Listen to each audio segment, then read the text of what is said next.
طواف کعبه دل کن اگر دلی داری، دل است کعبه معنی تو گل چه پنداری.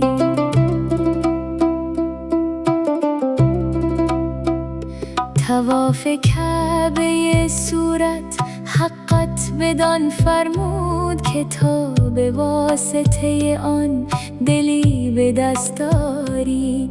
1000 بار پیاده طواف کعبه کنی، قبول حق نشود گر دلی بیازاری. بده تو ملک و مال و دلی به دست آور، که دل زیاده هدت در لحد شب تاری.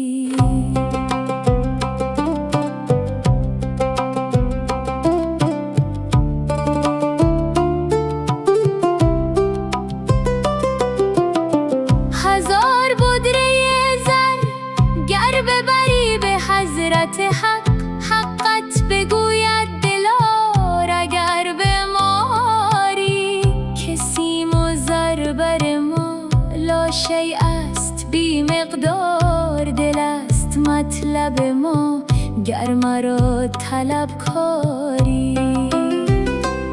ز عرش و کرسی و لوح و قلم فزون باشد دل خراب، که آن را کی بنشماری. مدار خار دلی را اگر چه خار بود، که بس عزیز عزیز است دل در آن خاری.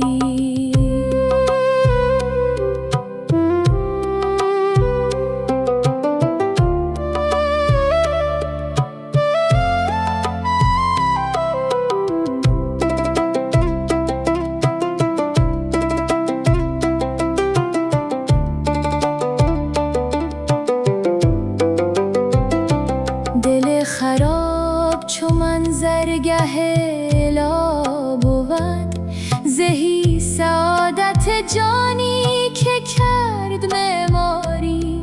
عمارت دل بیچاره 200 پاره، ز حج و عمره بیاید به حضرت باری. کنوز گنج الهی دل خراب بود، که در خرابه بود دفن گنج بسیاری. کمر به خدمت دلها ببند چاکر و بار، که برگشاید در تو طریق اسراری.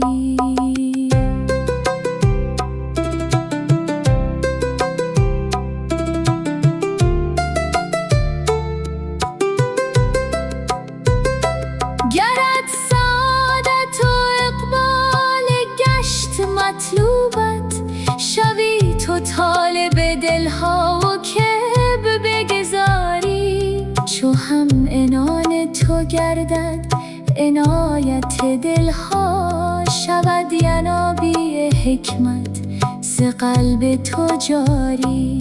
روان شود ز لسانت چو سیل آب حیات، دمت بود چو مسیحا دوای بیماری. برای یک دل موجود گشت هر دو جهان، شنو تو نکته لولاک ز لب قاری.